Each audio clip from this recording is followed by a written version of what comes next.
acompaña esta mañana Mariel Tábara, psicóloga de Demus. Por supuesto, pues estamos discutiendo, la sociedad está indignada una vez más por este caso que ya es difícil ponerle un nombre, ¿no?, de una empadronadora del censo, de los censos nacionales, violada, ¿no?, por una persona que fue a censar, ¿no? Efectivamente, lo que se sabe es que esperó esta persona que termine el cuestionario para ultrajar a esta mujer de 35 años, si no estoy mal. Ya el violador, el presunto violador, está tras las rejas. Lo más probable es que se confirme la detención preventiva contra él. ¿Cómo está, Mariel? Gracias por estar con nosotros esta mañana. Muy buenos días, gracias por la invitación. Su opinión sobre este caso.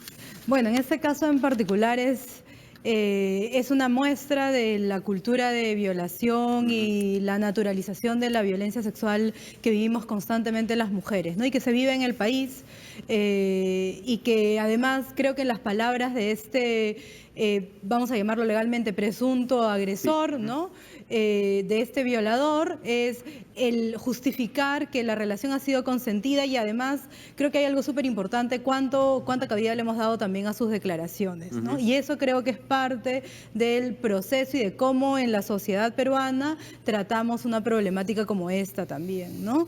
Cuánta voz se le da a él y cuánto se le permite entonces justificar sus actos y legitimarlos desde que ella no debió entrar a su casa, que ella, si hubiese sido de tal o cual manera, que si ella gritó. O sea, ese argumento de que ella no gritó y para eso supuestamente justificar que ha sido una relación consentida es realmente nefasto, ¿no? Y arcaico. Así es, arcaico. Ahora, estas son las razones de fondo, las cuales vamos a las razones culturales que usted está aludiendo, las cuales vamos a regresar en lo inmediato, en lo que le tocaría a una institución como el INEI.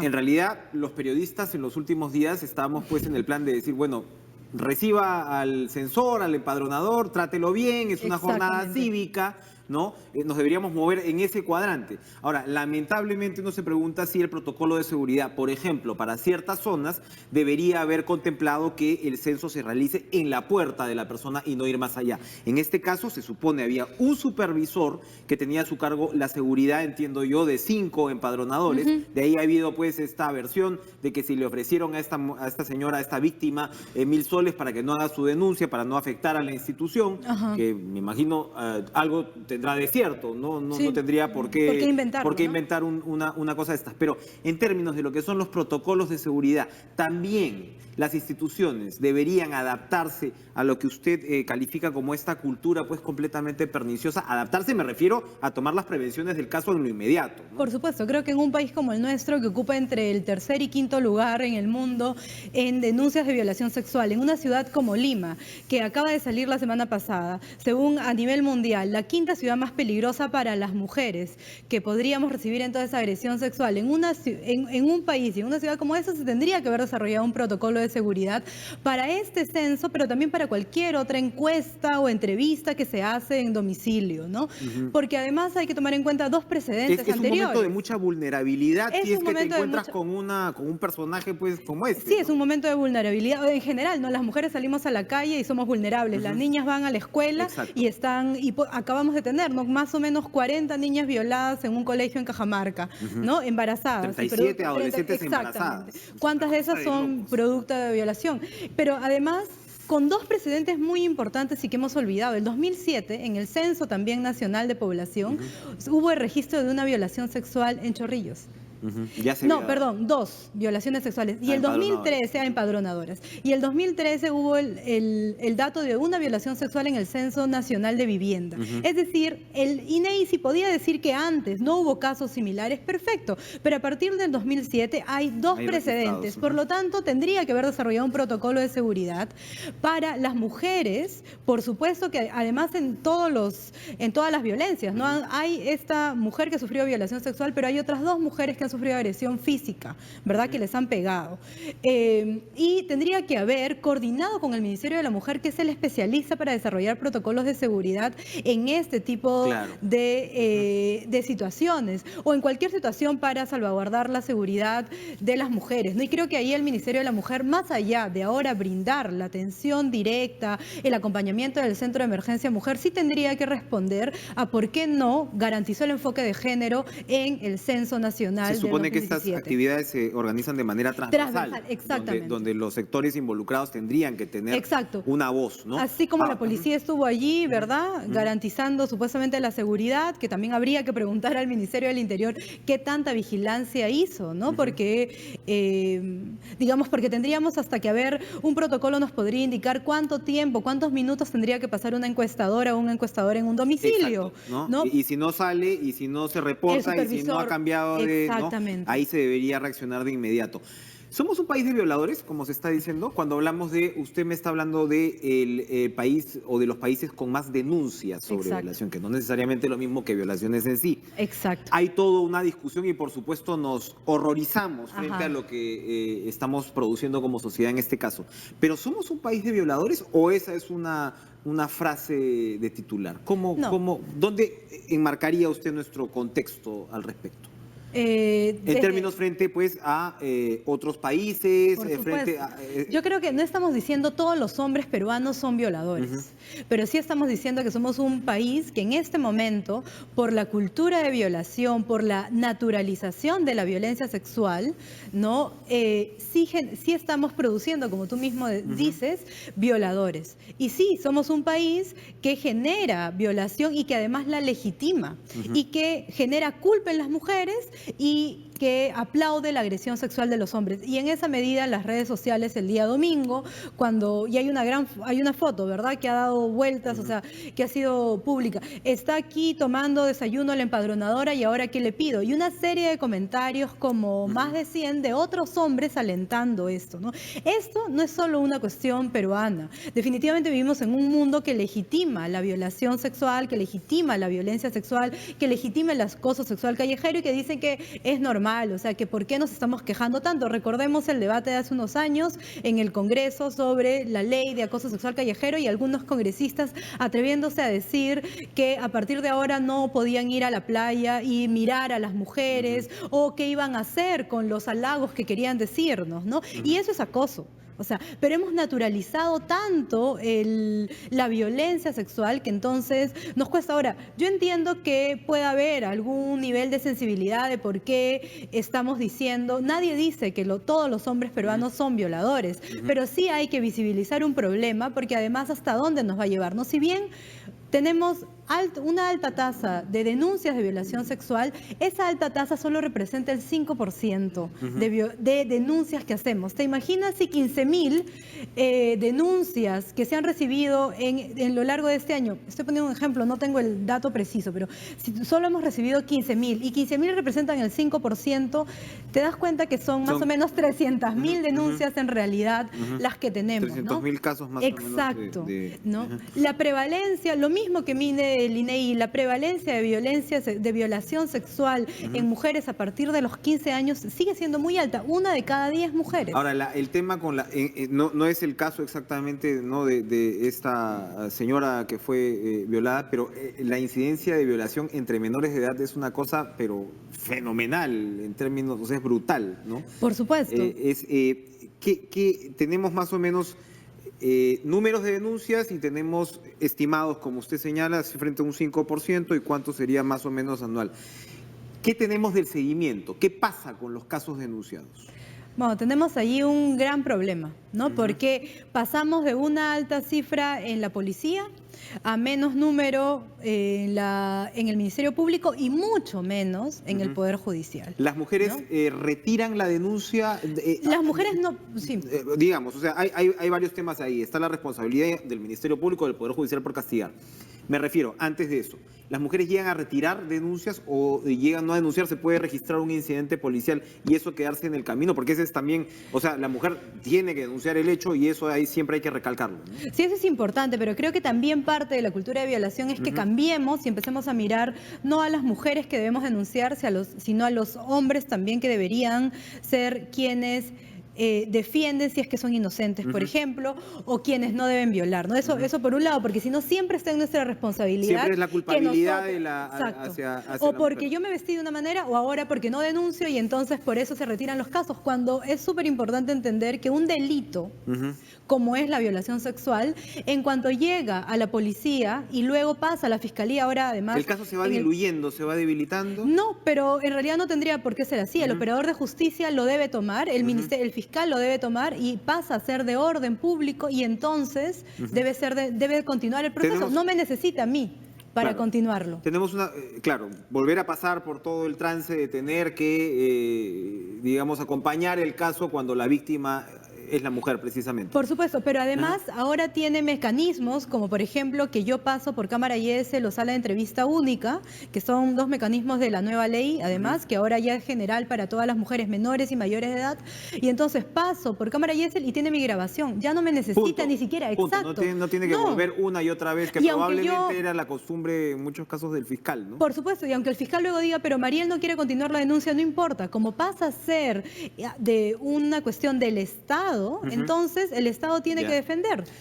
Ya tenemos, digamos, registrados cambios con la nueva legislación y este tipo de mecanismos, por ejemplo, con la Cámara, ¿está funcionando en líneas generales la penalización del delito? O sea, tenemos varios problemas, ¿no? Porque no tenemos cámaras YESL y salas de entrevista única suficiente, ni psicólogos y psicólogas especialistas. Ese es un déficit Entonces, tremendo. ese es un déficit en recursos humanos y recursos logísticos que esperemos el Ministerio Público y el Poder Judicial se pongan, avancen mucho más, ¿no? Y el Ministerio de Economía, pues, les dé los recursos económicos para garantizar esto. Pero también tenemos que, así como en la sociedad, tenemos en el sistema de justicia la cultura de la violación. Y todavía existen cosas como que el fiscal cree que si yo no continúo la denuncia, pues él no la debe continuar, ¿no? Pero además situaciones en medicina legal como que se habla y vengo de un taller hace poquito, por eso es que lo tengo muy fresco, del miembro... todavía seguimos hablando de himen complaciente, ¿no? De miembro en batalla, y esos son conceptos erróneos. ¿Eso en un taller se discute? Sí, los fiscales mencionando que en medicina legal la forma en la que les han enseñado que hay himenes flexibles, porque ese es el término, ¿no? Es que es un himen complaciente. Cuando hablamos de un himen flexible o complaciente, que de el himen alguna manera complaciente no existe. Pero significa que el himen es flexible y que por lo tanto no va a mostrar sangrado en la primera relación sexual, y eso hay un porcentaje de mujeres que lo tenemos, ¿no? Y que igual no mostrará entonces tampoco en determinada forma de violación en la que no se ha ejercido mucha fuerza, no se ha usado algún instrumento, pues no va a haber ningún... Es difícil de probar en términos de medicina legal. Es difícil de probar si lo que tú esperas lo que tú estás buscando es una lesión en el himen. Que no necesariamente. Exactamente. O sea, el concepto tiene que cambiar de lo que buscamos y la palabra de la mujer es lo más valioso. Y ahora este tema del miembro en batalla también suena... es lo mismo, es otro estereotipo, es otro como prejuicio. Si le diera cierta condición épica. Exactamente, ¿no? a un al violador. Exacto. A ver. Entonces, es la cultura de la violación sexual social pasada a la cultura jurídica, y eso es un error. El tema de las penas, el tema de los tratamientos, que también no sé cuál es la postura, por ejemplo, de su institución frente... la reacción social suele ser más penas, ¿no? Y por supuesto, pues un violador se merece todas las que le tocan. Pero ahora que me hablaba, por ejemplo, del déficit de especialistas en salud mental y toda esta situación, ¿hay experiencias en otros países, por ejemplo, de yo no sé si resocialización, de cambio de cultura, que vaya más allá del simple hecho de establecer las penas más severas? ¿Nos estamos quedando cortos en esa dimensión? Yo creo que es súper importante, o sea, nosotras creemos que es súper importante que las violaciones sexuales sean penadas adecuadamente, ¿no? En el país tenemos penas altas de acuerdo a la edad. Si la víctima tiene menos de 4, de 7, de 12 años, de 14 años, las penas entonces son más severas. Pero cuando una tiene 35 años, como ya se ha dicho, para este caso, va a tener entre 6 y 8 años. ¿no? Que con beneficios termina saliendo a los 4 o a los 3. Que podría salir. Y entonces creo que una primera situación que tiene que cambiar, como tú acabas de decir, es los beneficios. Un delito como la violación sexual no debería tener beneficios. En otros países se está debatiendo que la violación sexual se convierte en un delito de lesa humanidad, porque violar a una mujer daña a toda la humanidad, daña el tejido social, ¿no? Justificar además y darle 5 años, darle 10 años y minimizar que el proyecto de vida además de la mujer se ve dañado, aun cuando yo tenga 40 años, una violación sexual se va a inscribir en todo, o sea, para adelante, para toda mi vida. Y la cambió y trastocó todo mi proyecto de vida. El daño es irreversible, realmente, ¿no? Y lo dicen las mujeres que han sufrido violación sexual, ¿no? Y seguro la compañera censadora también va a pasar por un proceso muy traumático y que tiene que ser acompañado psicológicamente y socialmente también, ¿no? Entonces, entonces, en esa medida, una primera situación que debería cambiar en el país son los beneficios penitenciarios, ¿no? Los violadores no deberían tener beneficios penitenciarios. Lo segundo, a nivel de la pena, sí tiene que ver con que deberían aumentar las penas, ¿no? Y deberíamos considerar, por supuesto, que hay agravantes como si una niña tenía 3 años o si se violó a una bebé. Creo que hace una semana salió el caso de una bebé violada de menos de 1 año, ¿verdad? Entonces, esos deberían ser casos que van directamente a cadena perpetua y además donde pienso que debería aplicarse como una tabla sin pensar, pero el hombre tiene otros 7 hijos, pero era joven, o sea, no hay atenuante, ¿no? Porque si no empezamos a ser más radicales sancionando la violación sexual, en realidad vamos a seguir generando más violadores y más culpa en las mujeres y eso es lo que tiene que cambiar. Ahora, para finalizar, es una preocupación global, evidentemente, ahora mismo el caso de este productor de cine Harvey Weinstein, ¿no? Que es sumamente poderoso, puede ser el mandamás de Miramax, en este caso además pues películas independientes muy apreciadas por la crítica y demás, y realmente no solamente ha sido el caso de él, hay otro director de cine, pero en el caso de Weinstein es tal, digamos, avalancha de denuncias de mujeres que durante décadas han sufrido del acoso sexual de este sujeto, en algunos casos violaciones también, ¿no? Que uno se pregunta, bueno, esto también es una cultura de tolerancia que se reproduce sin importar incluso la condición social o ni siquiera lo que uno podría pues apreciar como algo pues más cercano a las artes y demás, como es la industria cinematográfica, ¿no? Entonces, hay un esfuerzo también por denunciar, por visibilizar, por exponer estos casos. Yo creo que cada vez las mujeres denunciamos muchísimo más y eso lo demuestra también las encuestas, si no, no tendríamos más denuncias, ¿no? Y eso nos pasa en el mundo, porque hay muchas campañas que se han centrado, hay muchos movimientos de mujeres que han trabajado durante años para que denunciemos más, para que además seamos más acompañadas en el proceso de denuncia, ¿no? Los estados son los que tendrían que ir cambiando sus discursos y mejorando sus servicios, pero además también cambiando el discurso de hombre viola menos, hombre pega menos, hombre no mates, hombre no insultes, hombre no acoses en la calle, ¿no? O sea, ¿cuánto cambiaría nuestra cultura si esos fueran los mensajes que se reciben en la calle y no tanto que a mí se me señale que yo denuncie y al servicio al que voy a denunciar se me culpabiliza, se me dice, pero usted cómo estuvo vestida, o sea, lo mismo que hemos escuchado todo desde el día domingo en la noche hasta el día de ayer y seguro hoy, ¿no? Lo mismo que se dijo ayer en la radio, los comentaristas de Radio Oxígeno, me parece, de Onda Cero, diciendo... Dos comentaristas. Exacto, diciendo que... Siempre hay un polinizador en censo, una entonces, cosa así, ¿no? es como naturalizamos la violación sexual y eso es lo que nos daña, ¿no? Y eso nos va a pasar en todos los entornos sociales, digamos, el caso Sodalicio aquí en Perú, que no es con mujeres, es con hombres, con chicos adolescentes, pero es lo mismo, ¿no? Es como decir, no, aquí no pasó nada, no es tan grave, el caso del Colegio Héctor de Cárdenas, o sea, tenemos como casos diversos para elegir en donde siempre terminamos diciendo o que no es tan grave o que es más o menos natural, o que en el caso de las violaciones a mujeres, bueno, el hombre no puede reprimir sus instintos, cuando eso no es cierto, y eso es lo que tiene que cambiar para que dejemos de ser un país tan violador, ¿no? Muchas gracias, Mariel Tábara, psicóloga de Demus, por comentar pues esta situación que nos preocupa tanto y que nos embarga. Vamos ahora a ir a una pausa, pero